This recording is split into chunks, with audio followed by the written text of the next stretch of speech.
Evangelho de Jesus segundo Lucas, capítulo 15, capítulo 15, verso 11. Eu gostaria de compartilhar com você hoje uma porção do Evangelho de Jesus Cristo.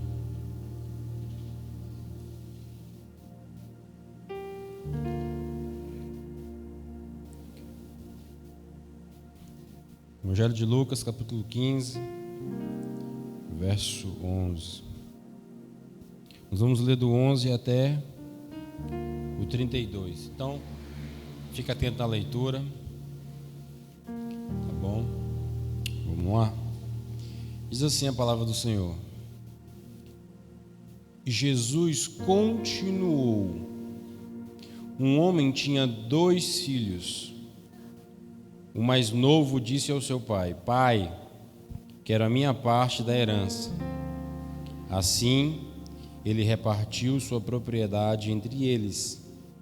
Não muito tempo depois, o filho mais novo reuniu tudo o que tinha e foi para uma região distante.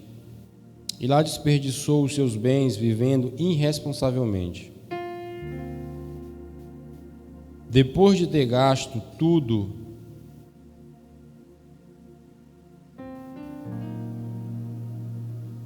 houve uma grande fome em toda aquela região e ele começou a passar necessidade. Por isso foi empregar-se com um cidadão daquela região que o mandou para o seu campo a fim de cuidar de porcos. Ele desejava encher o estômago com as vagens de alfarroba que os porcos comiam, mas ninguém lhe dava nada. Caindo ele em si, disse: Quantos empregados de meu pai têm comida de sobra, e eu aqui morrendo de fome? Eu me porei a caminho e voltarei para o meu pai e lhe direi: Pai, pequei contra o céu e contra ti. Não sou mais digno de ser chamado teu filho. Trata-me como um dos teus empregados. A seguir, levantou-se e foi para o seu pai. Estando ainda longe, seu pai o viu, e cheio de compaixão, correu para o seu filho, e o abraçou, e o beijou. O filho disse: Pai, pequei contra o céu e contra ti. Não sou mais digno de ser chamado teu filho. Mas o pai disse aos seus servos: Depressa, traga-me a melhor roupa e vistam ele. Coloquem um anel em seu dedo e calçados em seus pés. Tragam o novilho gordo e matem-no. Vamos fazer uma festa e alegrar-nos, pois este meu filho estava morto e voltou à vida. Estava perdido e foi achado. E começaram a festejar o seu regresso. Enquanto isso, o filho mais velho estava no campo. Quando se aproximou da casa, ouviu a música e a dança. Então chamou um dos servos e perguntou-lhe o que estava acontecendo. E este lhe respondeu: Seu irmão voltou, e seu pai matou o novilho gordo, porque o recebeu de volta são e salvo. O filho mais velho encheu-se de ira e não quis entrar. Então o seu pai saiu e insistiu com ele. Mas ele, respondendo ao seu pai: Olha, todos esses anos tenho trabalhado como escravo a teu serviço, e nunca desobedeci as tuas ordens, mas tu nunca me deste nenhum cabrito para eu festejar com os meus amigos. Mas quando volta para casa esse teu filho, que esbanjou os teus bens com as prostitutas, matas o novilho gordo para ele? Disse o pai: Meu filho, você está sempre comigo, e tudo quanto eu tenho é seu. Mas nós tínhamos que celebrar a volta deste seu irmão e alegrar-nos, porque ele estava morto e voltou à vida, estava perdido e foi achado. Amém? Queridos, eu vinha ruminando muito essa palavra essa semana, pensando muito em qual viés abordar isso com vocês aqui essa noite hoje. E o Espírito Santo colocou uma direção no meu coração, então eu queria dividir isso com você. Essa parábola, de certa forma, me assusta. Por quê? Porque ela trata de 2 filhos. E eu tenho 2 filhos. E a gente não pode olhar para essa porção das Escrituras de maneira errada. Porque se eu olhar para essa parábola de maneira errada, eu vou entender errado o que Jesus está dizendo com o que ele disse. Então eu preciso que você olhe para esse texto com o olhar correto, para entender corretamente o que Jesus estava querendo dizer. Amém? Então, na minha Bíblia está dizendo assim, a parábola do filho pródigo. A parábola do filho perdido. Como é que está na sua Bíblia? Bem no comecinho do texto. É o que chama de epígrafe. Algumas não tem nada, mas outras vão falar a parábola do filho pródigo, dando a ideia de que esse texto se trata apenas de um filho, o que não é verdade, porque Jesus está mencionando uma história de um pai, mas de 2 filhos. E se eu enfatizar apenas como parábola do filho pródigo, eu só vou entender uma parte da história. Eu só vou olhar para um lado da moeda. E toda moeda tem 2 lados. E essa história, essa parábola, ela vai tratar de 2 aspectos, 2 pontos de vista, 2 filhos que representam 2 lados. Por isso que eu não posso me atentar só apenas a um. E é muito comum num culto de rua evangelístico, é muito comum quando a gente quer romantizar o evangelho, e você, quando vai receber alguém que está desviado, voltando para o Senhor, você falar da história do filho pródigo, o filho perdido que gastou tudo e voltou. É muito bonito, muito romântico. Mas se eu te disser que não tem nada romântico no que Jesus quis transmitir, você concorda comigo? No fundo, o que Jesus estava fazendo com essa parábola era ofender a plateia dele. Jesus estava tecendo críticas a quem estava ouvindo essa pregação dele. Jesus não estava romantizando nada. Jesus estava criticando aquelas pessoas que estavam ouvindo. Então, não tem nada de romântico nesse texto. E qual é o objetivo de Jesus? Se você ler o capítulo 15, os teólogos chamam de a seção dos achados e perdidos. Porque o capítulo 15 de Lucas vai falar da ovelha perdida, vai falar da moeda perdida e vai falar do filho perdido. A seção dos achados e perdidos. Mas a terceira parábola, que é a do filho pródigo, ou dos 2 filhos, Jesus está continuando uma fala, que ele falou sobre primeiro a ovelha, depois ele falou sobre a moeda, e agora ele vai falar sobre esses 2 filhos. E o que é que ele quer nos mostrar com essa parábola? Que existem 2 formas de estar errado, e apenas uma forma de estar certo. Guarda isso no seu coração. Pastor, qual é o objetivo de Jesus quando falou a parábola do filho pródigo? Que é assim que a gente entende mais fácil. Entenda, por favor, Jesus está revelando que existem 2 formas de estar errado e uma forma de estar certo. Amém? Tem 2 jeitos de estar errado. A gente sempre aprendeu que tem 2 caminhos, né? Um caminho para a perdição e um caminho para a vida. Só que dentro desse caminho errado, dentro do lado errado, tem 2 jeitos de estar errado. E era isso que Jesus queria mostrar quando falou essa parábola. Então, olha comigo o versículo 1 e o versículo 2 do capítulo 15. Hoje nós vamos estar falando basicamente sobre isso. Duplamente errado, unicamente certo.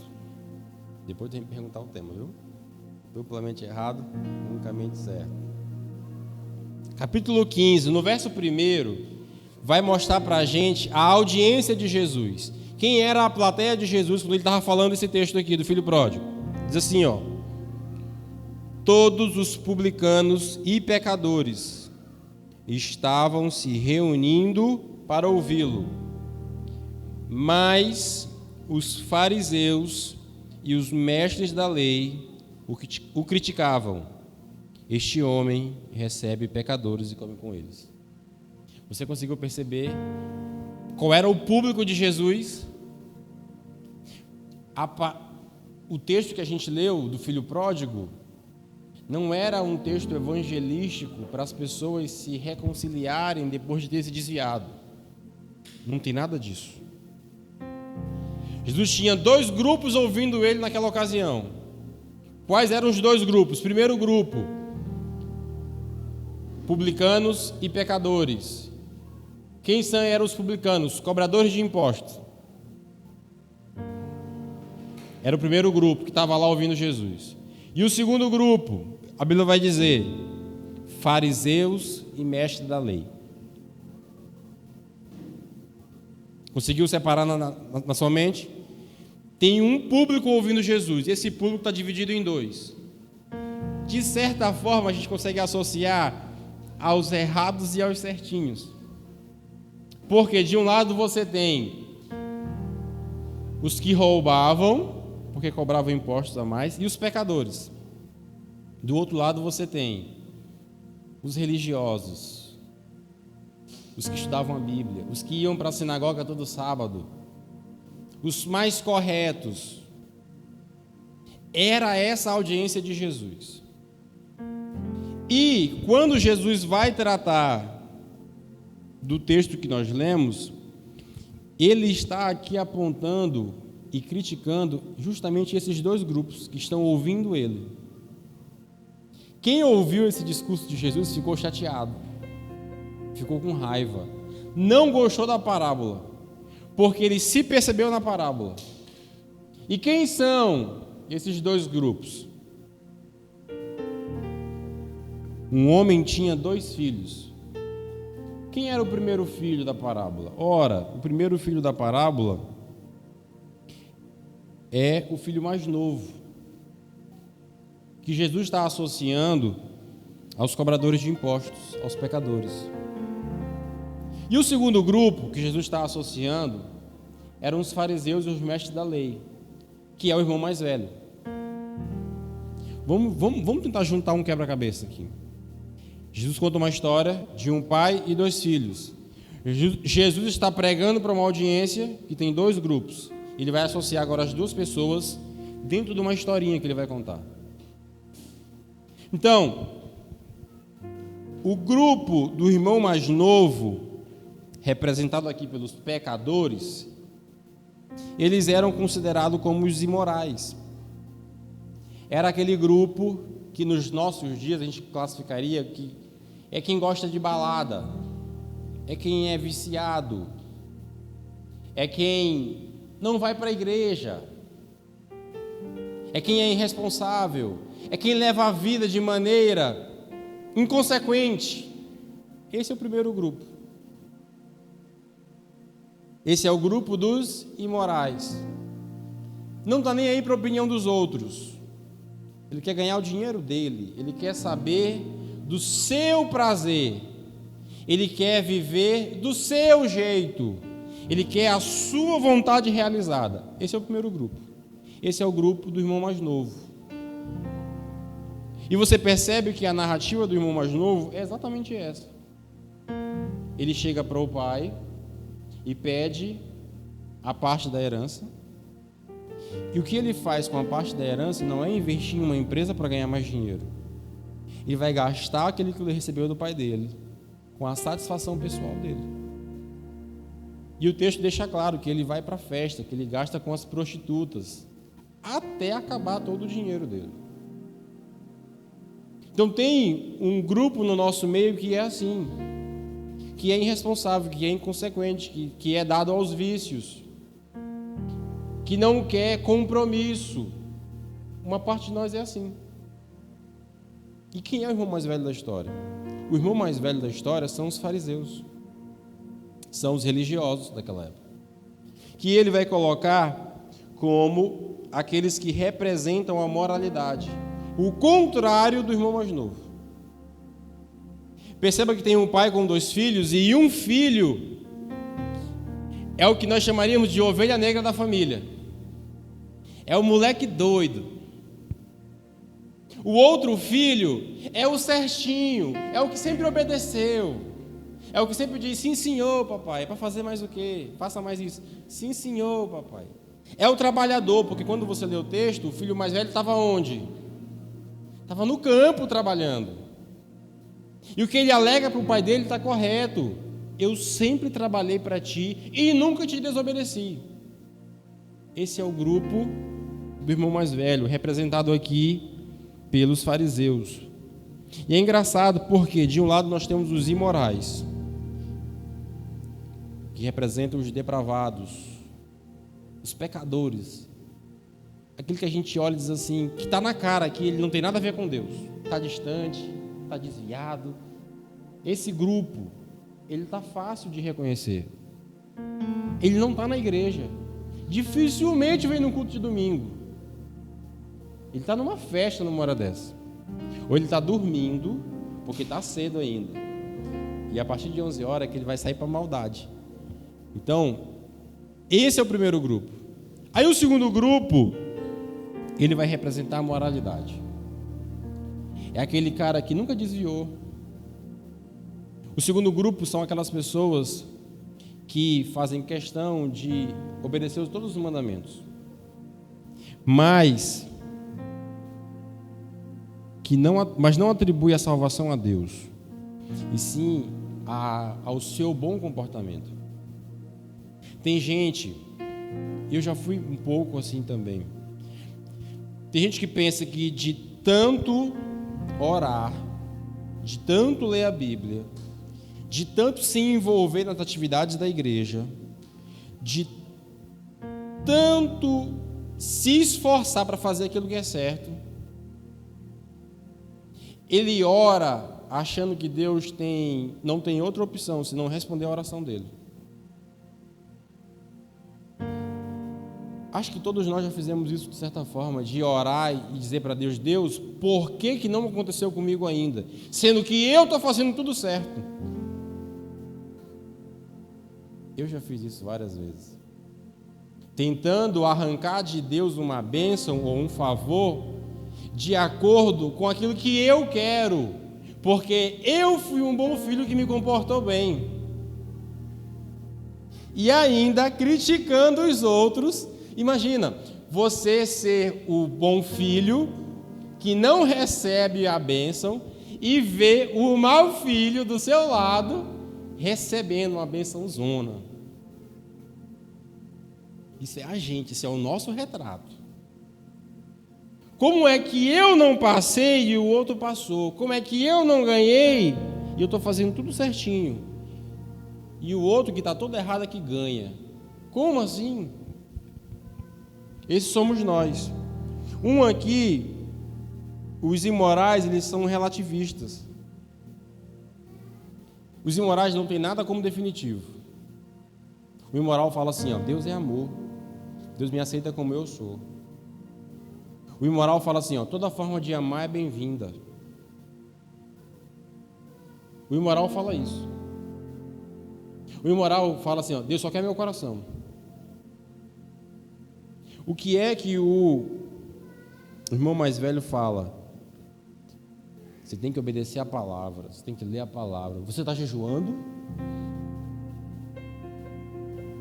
Você não está jejuando?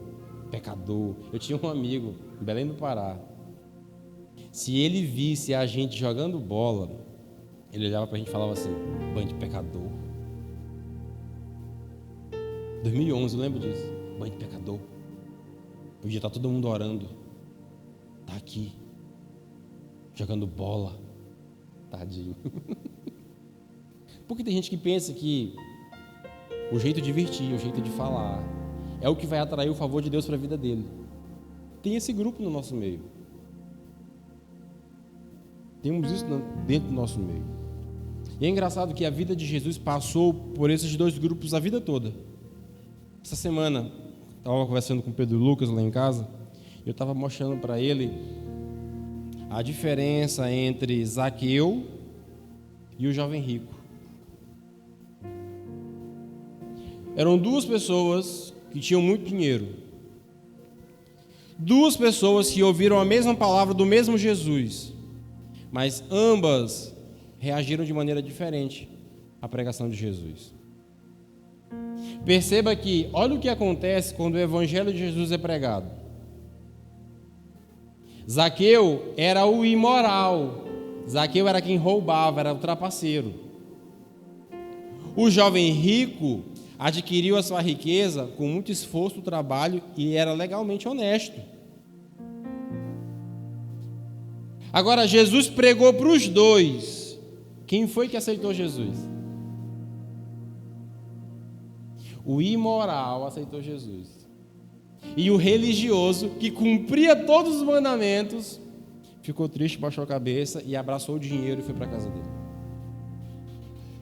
É muito interessante quando a gente está falando do Evangelho, como quem vive afundado no pecado tem mais receptividade, se identifica com a palavra. E quem está aparentemente fazendo tudo certo, fica revoltado contra Jesus. É incrível como isso acontece. E você vai ver isso por toda a narrativa bíblica dos evangelhos. Você vai ver a mulher samaritana abraçando Jesus com todo o amor do mundo. Ela era a imoral da história. Você pega um Pedro, que era o discípulo que fazia as coisas certinho, reclamando porque ele estava falando com a mulher. A narrativa bíblica vai mostrar muito isso para a gente. Queridos, e a gente está dividido nesses dois grupos. Nós estamos divididos entre os bonzinhos e os malvados, os certinhos e os errados. A gente está dividido dessa mesma forma. O que Jesus está mostrando aqui são duas maneiras de buscar a Deus, mas que são duas maneiras erradas. Através da moralidade, a gente vai dizer assim, ó, como é que o moral classifica? Os bons estão dentro, os maus estão fora. Quem está fazendo aquilo que é certo, Deus está gostando. Quem está fazendo aquilo que é errado, Deus não está gostando. Os religiosos pensam assim.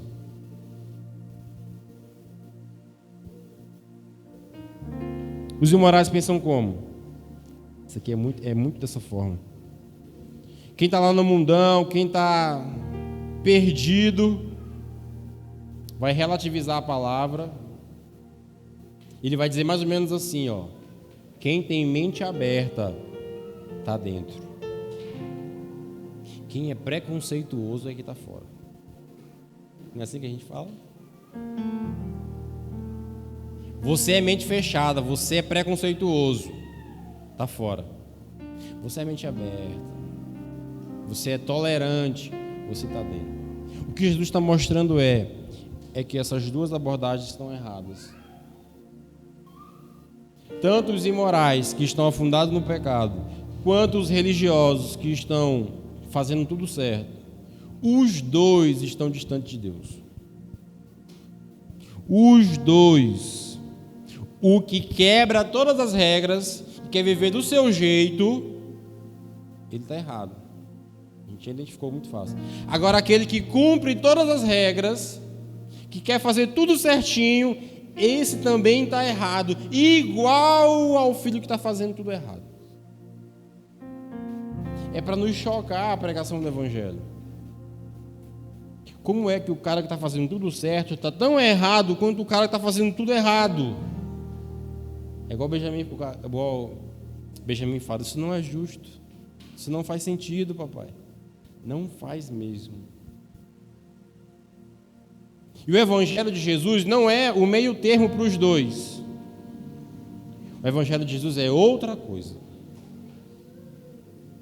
A proposta de Jesus, a mensagem de Jesus é outra coisa. Não é para que você cumpra todas as regras, e não é para que você viva irresponsavelmente e não cumpra regra nenhuma. Não, a proposta de Jesus não é isso. O evangelho de Jesus, a boa notícia de Jesus, não é essa.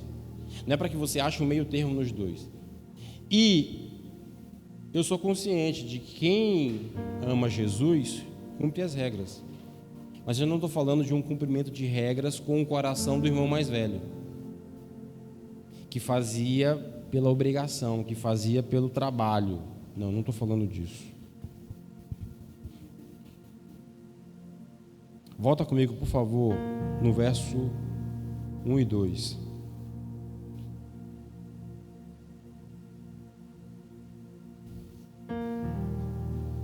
Deixa eu te fazer entender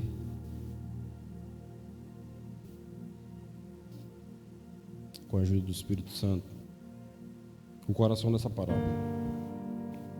Verso 1 e 2 vai dizer: todos os publicanos e pecadores estavam se reunindo para ouvi-lo, mas os fariseus e os mestres da lei o criticavam. Este homem recebe pecadores e come com eles. Ok? Guarda isso. Agora olha comigo o verso 25.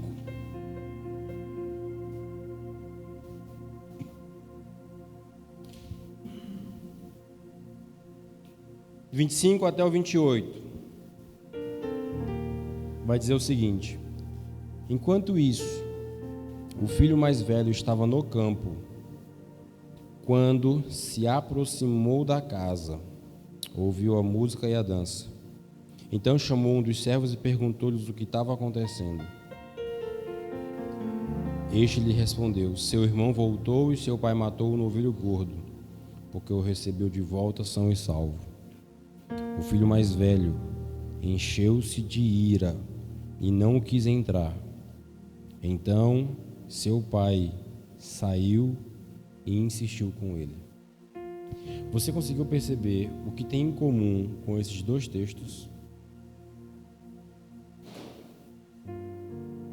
Isso aqui dá dormir no culto. O que tem em comum nesses dois textos? Um está acontecendo, o outro é uma narrativa. Um é uma explicação, o outro é um fato. Qual é o fato que está acontecendo? Jesus vai pregar e tem dois grupos ouvindo. Qual é o grupo que está ouvindo Jesus? Os pecadores. E tem um grupo criticando Jesus. Quem é que está criticando? Os religiosos. Bora colocar assim, ó, pecadores e religiosos. Então os pecadores estão ouvindo a palavra que ele está pregando. Os religiosos estão criticando. Jesus conta uma parábola. E na parábola está acontecendo a mesma coisa. O filho pecador arrependido está dentro da festa. E o outro filho está fora da festa e o pai está insistindo para que o filho mais velho entre. Você conseguiu fazer a ponte com o texto? O que é uma parábola? Uma parábola é uma história paralela, narrada para exemplificar a verdade que eu quero te mostrar. Isso é uma parábola. Jesus está contando uma parábola para mostrar para eles o que exatamente está acontecendo naquele momento. O irmão mais novo da parábola, pecador, está dentro da festa. E o pai está insistindo com o irmão mais velho para que entre para a festa. Essa é a parábola. E agora, na realidade, o que está acontecendo? Jesus está aqui com os pecadores, comendo dentro da casa, sentado à mesa com os pecadores. E fora da mesa, fora da casa, os religiosos estão criticando. E Jesus está tentando fazer o quê? Com a parábola? Fazer com que os religiosos entrem e participem da mesma mesa. O objetivo de Jesus é fazer com que todos, religiosos e pecadores, sentem na mesma mesa e recebam a mesma palavra. Esse é o objetivo de Jesus com a parábola do filho pródigo, que a gente apelidou. Não é romantizar o filho pródigo. Volte para Jesus. Você que comeu comida de porco, você que comeu pão que o diabo amassou, volte para Jesus. Não. Jesus está criticando esse filho. Porque um filho, se Apolo chegar para o Senhor e falar assim: papai, eu quero a minha parte da herança. Metade daquele carro ali eu quero. O que ele está dizendo para o Senhor? Eu não lhe respeito, eu quero que o Senhor morra. Porque herança só se toma posse depois que o pai morre. Se eu quero herança antecipada, eu quero que você morra agora. Isso é extremamente desrespeitoso. Os dois filhos têm o mesmo problema. Querem controlar o bem do pai, mas não querem o pai. Os dois filhos têm o mesmo problema. Só que estão tentando de maneiras diferentes fazer a mesma coisa. O filho mais novo, através da imoralidade, quer o benefício sem compromisso, e o pai que se lasca: eu quero ir embora, eu quero viver minha vida. O filho mais novo quer isso. Eu quero o dinheiro. Isso é o que o filho quer. E ele vai embora viver a vida dele. É o jeito errado que ele está fazendo. E o filho mais velho que ficou dentro de casa? Ele também quer o dinheiro do pai, porque o que ele reclama é isso. Estou trabalhando aqui o tempo todo, tu não me deu um boi, tu não fez uma festa, tu me deu uma ovelha para comer com meus amigos. Ele está reclamando o bem também do pai. Ele também quer controlar as posses do pai. Os dois filhos, as duas abordagens, os dois grupos querem o favor de Deus sem compromisso com Deus. O pai da parábola representa Deus. Os dois filhos representam esse grupo de pecadores e religiosos, que ambos, à sua maneira, querem encontrar Deus. E sendo religioso, vindo para os cultos, dizimando, cantando, trabalhando, não te garante que você está fazendo a coisa certa. Assim como, obviamente, bebendo, fumando, se prostituindo, indo para a depravação, também não te garante fazer a coisa certa. Os dois estão errados. Jesus está criticando os dois. É por isso que o tema é duplamente errado e unicamente certo. Pastor, se os dois estão errados, se as duas abordagens estão erradas, se os dois grupos estão errando, querendo apenas a sua satisfação, a sua razão, a sua argumentação, qual é o caminho certo? Bora ler o caminho certo? Está na parábola também. Verso 17. Está o caminho certo. Lucas, capítulo 15. Está o caminho certo.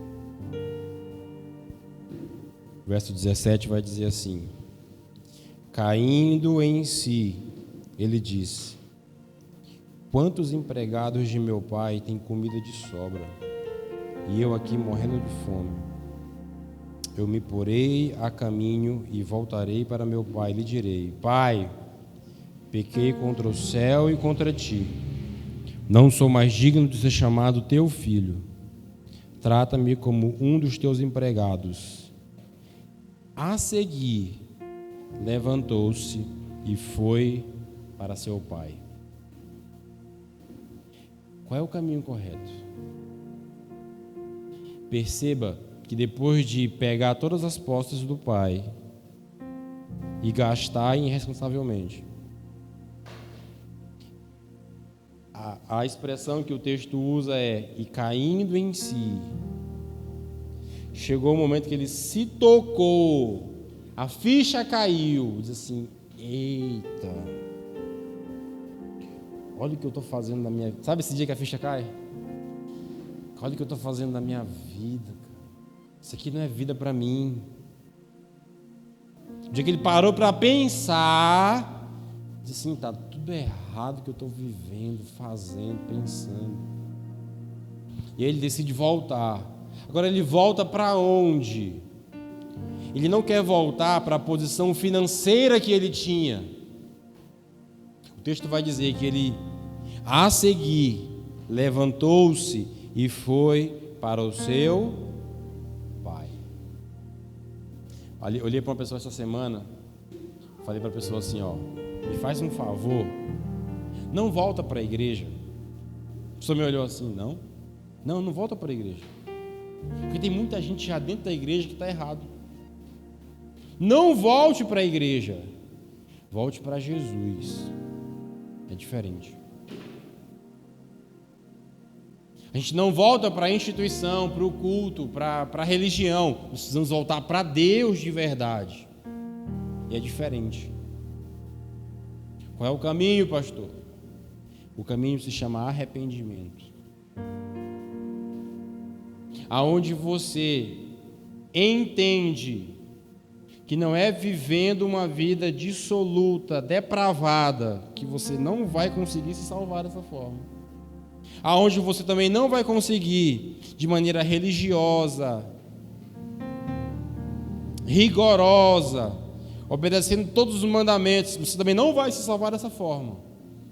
Como é que eu me salvo? Se arrependendo de todos os seus pecados. Porque é isso que nós somos, pecadores, depravados, miseráveis. É isso que nós somos. Precisa cair a nossa ficha. E a gente diz assim, eu preciso voltar para o meu Pai. Eu preciso voltar para Ele. Você não volta para o que o Pai tem, você volta para quem o Pai é, você volta para a pessoa dele. Duplamente errado, unicamente correto. Não é pelas suas obras que você vai ser salvo, é pela obra de Jesus que você vai ser salvo. Você pode ser todo errado e você pode ser todo certinho, e os dois ir para o quinto dos infernos. Não é orando toda manhã, não é jejuando toda semana que vai garantir a sua salvação. Não é bebendo todo fim de semana, não é se prostituindo todo mês. Não, isso não vai trazer salvação para nada. Como é que eu sou salvo, pastor? Se arrependendo dos seus pecados e voltando para Jesus. É assim que a gente é salvo. Dependendo do que Ele fez, não do que eu faço. Eu não sei qual grupo você se encaixa melhor essa noite. Não sei se você é o depravado da história, que hoje, antes de vir para o culto, estava pecando, estava xingando, estava fazendo alguma coisa que não devia. Ou se você é o certinho da história, que com o seu esforço vem tentando convencer a Deus de que você é merecedor de salvação. Não, ninguém é merecedor de nada. Se o moralismo vem dizer que os bons estão dentro, os maus estão fora, o relativismo vem dizer os de mente aberta estão dentro, os preconceituosos estão fora, o Evangelho vem dizer os humildes estão dentro e os orgulhosos estão fora.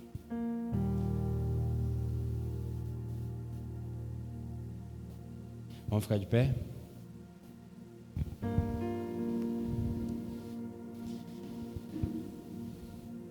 Eu queria te dar alguns minutos para orar. Feche seus olhos, curva a sua cabeça. Pode baixar. Nós não vamos cantar nenhuma canção, mas eu gostaria que você, individualmente, silenciosamente, fizesse uma oração refletindo sobre essa palavra.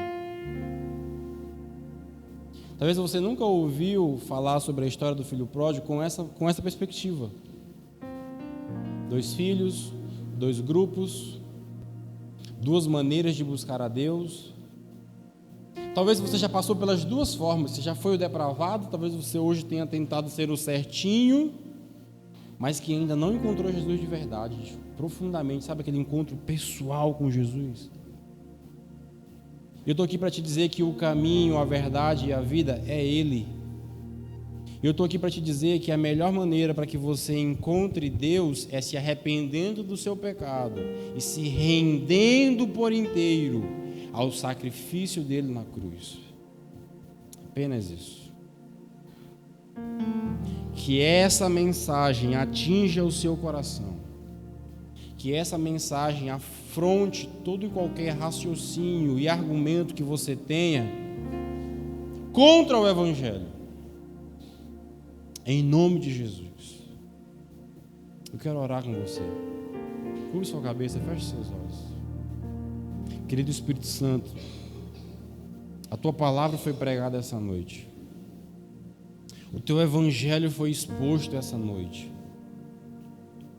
E eu entendo, Jesus, que não tem justiça própria em mim que não venha de ti. E eu entendo que eu sou depravado, pecador. E que a minha tentativa de entrar em uma religião não me salva, Senhor. Bons atos de justiça no domingo não são suficientes para me garantir um lugar no céu. Uma boa oferta, não xingar palavrão, ser honesto com os meus negócios, ser um bom pagador, não garante a minha salvação, Senhor. E a tua palavra nos afirma essa noite que o único caminho é nos arrependermos dos nossos pecados e entregar a nossa vida para quem de fato pode fazer algo por nós. E esse alguém é você, Senhor. Jesus, nos fere com o teu Evangelho. Nós não queremos mais viver para nós mesmos. Nos leva a ser uma igreja que te leva a sério. Não por religiosidade, Senhor. Eu não quero ser religioso. Eu quero, apesar das minhas falhas, ser um filho arrependido que voltou para a casa do Pai. E que agora, nesse momento, está participando de uma festa com o Pai. A festa não é nossa, Senhor. A festa é sua para nós. A festa é promovida com os seus recursos. Nada que nós tenhamos, Senhor, vem de nós. Tudo que nós temos veio de Ti, Senhor. O emprego que nós vamos trabalhar amanhã de manhã foi o Senhor que nos deu. A comida que vamos jantar após esse culto foi o Senhor que nos deu. Nossos filhos, nosso casamento, tudo veio de você, Senhor. Não é mérito nosso, não foi o nosso esforço que nos fez chegar até aqui. Foi o teu favor, o teu sacrifício. Revela-nos o teu Evangelho, Jesus. Dá a cada um aqui essa noite, eu te peço, Espírito Santo, um entendimento do que tu fez naquela cruz por nós. E que os nossos argumentos caiam. E que as nossas defesas sejam desfeitas diante da cruz de Cristo. Tudo se esvaia. E que quando o Senhor olhe para nós, o Senhor ache em nós um coração arrependido e não um coração convencido, um coração arrependido e amolecido pelo poder da sua palavra, Senhor. Que essa mensagem ache espaço no nosso coração, que a nossa mente fique, Senhor, refletindo durante toda essa semana sobre o teu Evangelho, sobre como encontrar o caminho do céu. Não é pelo pecado, não é pela religião, é pelo arrependimento, é trilhando um caminho de volta para a casa do Pai. é recebendo de bom grado tudo que o Pai do céu fez e faz por nós. Em nome de Jesus. Em nome de Jesus. Você pode aplaudir o Senhor essa noite?